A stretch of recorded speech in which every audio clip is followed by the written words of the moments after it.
Hello, my name is Cooper Duke. I'm the Occupational Safety Coordinator at the Environmental Health and Safety Department, and today we're going to be talking about tornado safety.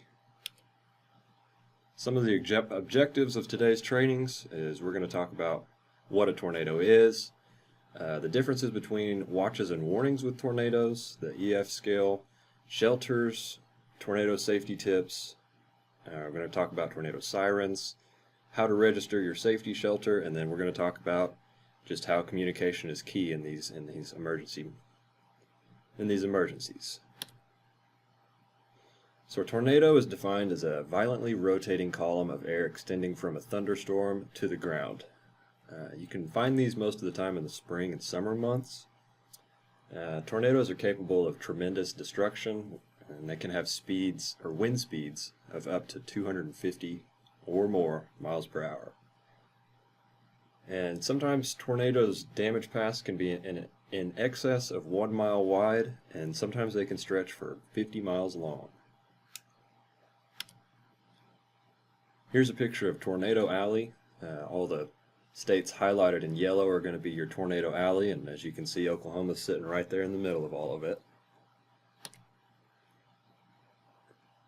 So here's the differences between watches and warnings. So tornado watches are just saying that tornadoes are possible in your area, that the weather that we're predicting has got all the ingredients to produce a tornado, but this is just a watch out for them. This is a good time to remind coworkers where the safest places are within your office, and just when you hear of a tornado watch, it's a good idea to pay attention to the weather. For warnings, this means that a tornado has formed and is approaching. These can be spotted by radar or storm chasers. When you hear tornado warning, you need to take cover. Here's a little bit of a visual to kind of help you get the difference between a watch and a warning. As you can see on the left, it says taco watch. It's kind of like I was saying, it's got all the ingredients to produce a tornado or taco. But we're just watching out for it. And on the right, you can see the taco warning, or tornado warning, is all of it's been put together, and there is a tornado. There is a taco.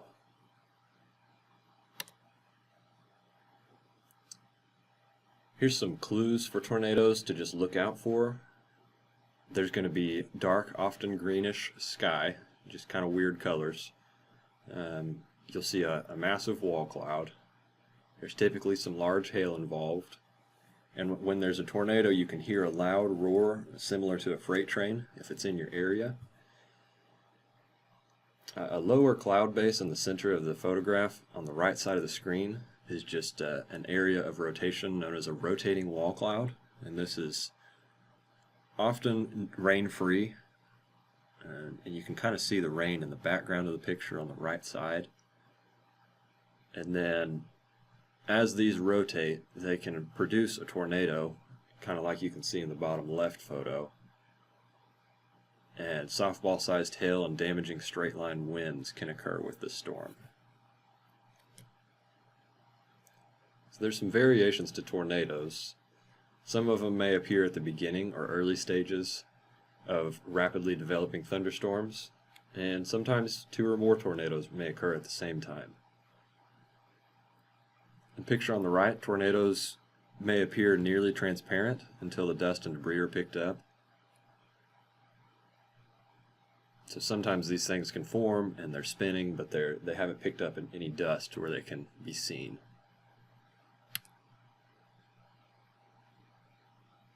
Here is the EF scale. Kind of just shows you the damage between the different levels of tornadoes. As you can see on the bottom, an EF0 is just going to be your really small tornadoes. They're not going to be violent. You still need to take cover, but these are just going to break tree branches, maybe some light damage to some roofs, might blow over some trees with the strong winds. And if you get up to EF1, that's where you typically start seeing a little bit more damage. Tree trunks being snapped, mobile homes overturned, attached garages are destroyed. and that's just going to be moderate damage for EF1. And then you get up to EF2, and there's going to be some considerable damage.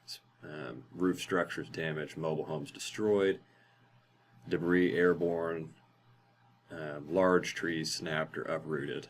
These are going to be more dangerous tornadoes as this scale keeps going up to EF3. These are going to be your severe tornadoes. Roofs and walls are torn from structures. Small buildings can be destroyed. Most trees in the forest would be uprooted, snapped. This is a violent tornado. Get up to EF4. These are really dangerous, devastating tornadoes with full houses being destroyed, cars blown some distance. These are devastating tornadoes at EF4 level. And then at the worst level, EF5, these are just incredibly devastating, incredible. There's just nothing left. It just flattens everything in its path. EF5 tornadoes are really bad.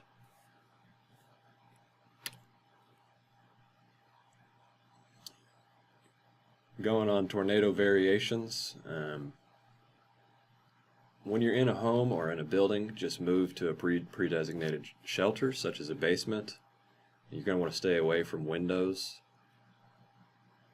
If an underground shelter is not available, just move to an interior room or hallway, just kind of in the center of the space, and get as low as you can and get under a sturdy piece of furniture like a couch or bed.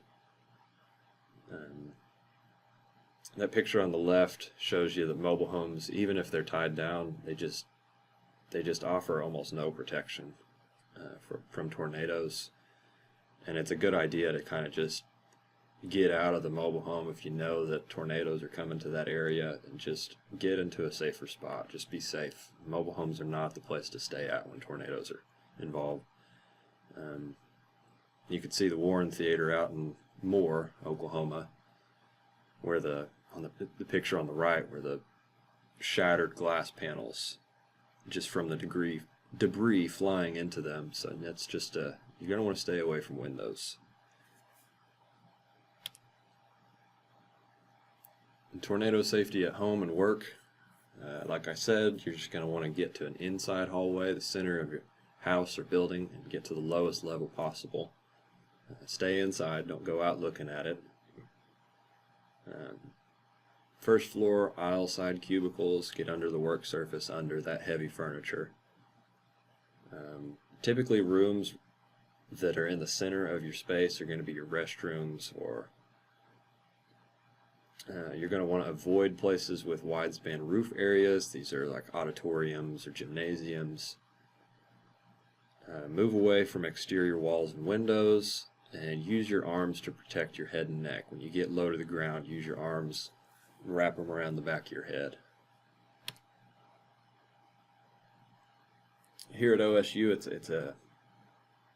it's a great idea to get involved with Campus Alert and sign up for these alerts.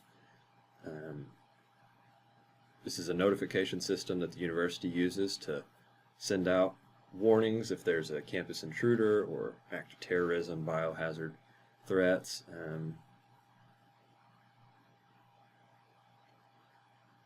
The Campus Alert is a great tool, but it's not going to be used for weather-related events unless the situation poses a threat to the lives of people that are on campus. To sign up for Campus Alert, just log into your OKey account, and you're going to navigate to the left menu and select Emergency Contacts. If you have any questions, IT Help Desk will definitely be able to direct you in the right way. Here's a list of our severe weather refuge locations here on campus, Stillwater campus.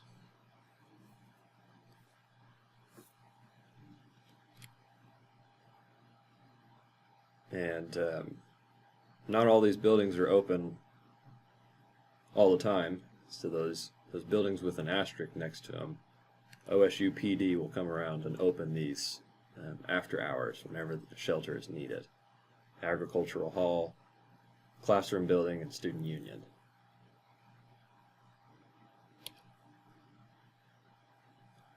Here's our designated severe weather refuge areas. These are going to be the buildings highlighted in orange.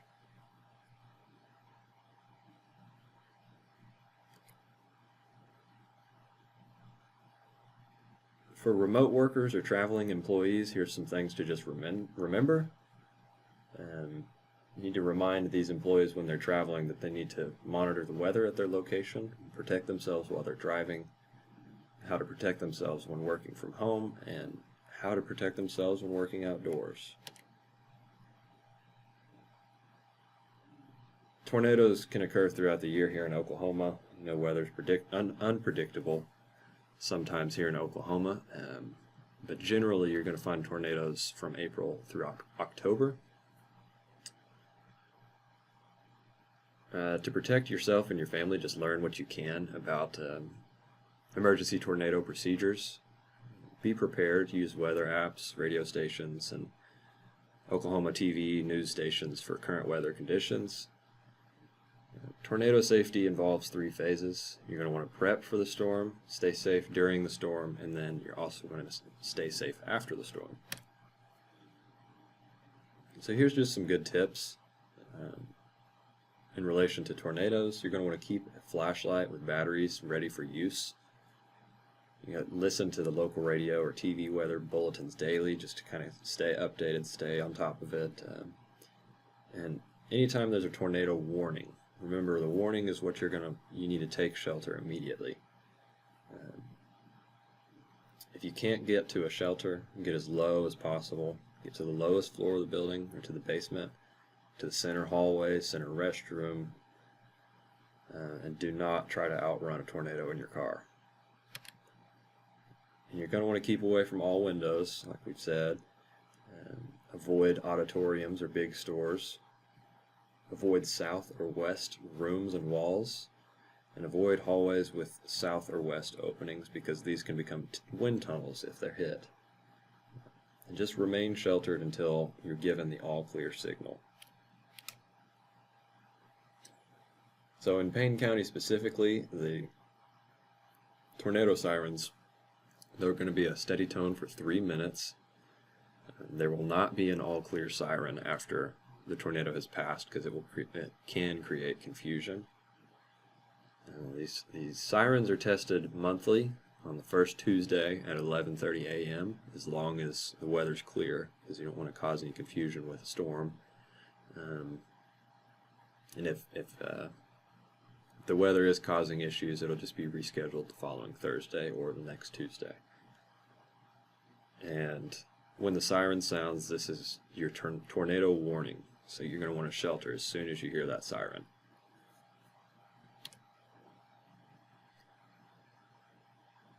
Here's some examples of cars that are just destroyed. This is why you don't want to try to outrun the tornado in your car. Just leave it, try to get into a building in the lowest possible place that you can to take shelter. If you're out driving and you know there's a tornado in your area, just never try to outdrive it. They can change direction quickly. They're unpredictable. They can easily lift up a car or truck and throw it through the air. You're going to want to try to get to a building, the closest building, closest structure, and get out of your car, get into the building. If there's not much time to get indoors, get out of the car and lie in a ditch or a low-lying area away from the vehicle, and also be aware of the potential for flooding. Just some continued procedures for if you're outdoors or in your car. Just try to get inside of the closest building. If a shelter is not available or there's no time to get indoors, lie in a ditch or low-lying area. And just always be aware for the potential for flooding wherever you're at. Use your arms to protect your head and neck, and watch for hazards such as downed power lines, gas leaks, building damage. Here's a good little checklist for if you've got a family pet. These are just some things to keep handy, especially if you hear of a tornado watch. You're going to want to get this stuff ready for when that tornado warning comes, if it comes. You're just going to want to get food, water, first aid kit, your dog's collar with an ID tag, get the harness and leash, crate or a pet carrier. And it's a good idea to have a picture of you and your pet together just in case you get separated. It'll be easier for identification afterwards if you're lost. And just bring some toys and treats, and it's a good idea to practice getting your pet into the tornado shelter before a warning or before it's a stressful time. Just kind of get them used to going into your shelter. And if you do have a storm shelter, you can register these with Payne County and with Stillwater. And this will, whenever you register your storm shelter, this is used by emergency responders to locate individuals efficiently whenever there's a tornado or other disaster. So in regards to tornado safety, just communication is key. You're going to want to conduct training, get all of your employees aware of tornadoes, tornado season, and just make sure all of your members know the procedures and locations of the shelters where you guys need to go in the case of a tornado emergency. You just want to know where to go. Remember to follow your plan and your procedures that are set by your department.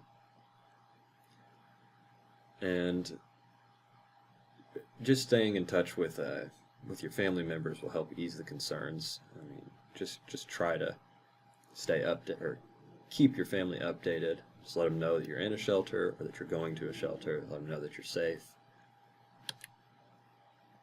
So here's some takeaways from today's training. We talked about the difference in a tornado watch versus a warning. You remember a watch is kind of just make sure you're aware of the weather today or tomorrow or whatever it is. Just kind of look out for it, stay updated. And then whenever you hear that warning, that's when you're going to want to take shelter. If it's in your area, and you hear that warning, you hear that siren, that's what you want to get in your shelter for. And then other takeaways, just what a tornado looks like. They can look different. They can come at different phases of the storm. They can be small. They can be huge. They can be destructive. They can be not very destructive. We also talked about shelter locations. Just remember to look at that map. That's where we have shelters here on campus, which are mainly basements. And then just remember to communicate. Communicate with your department on what your plans are. Communicate with your family that you're safe in the shelter. And here's just some general questions that we usually get, or that we sometimes get when we do these trainings. Just where is the safest place to seek shelter? The safest possible place is below ground level. So getting into one of these basements in these designated buildings is going to be the best place for you. And what should be included in an emergency preparedness kit? You're just going to want to include a radio, water, flashlight, and spare batteries for your radio and flashlight.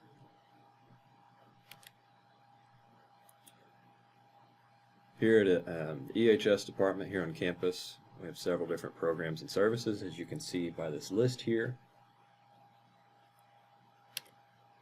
And then here's my contact information. If you have any questions in regards to tornado safety or any other safety concerns, feel free to reach out. There's my number, and thank you very much.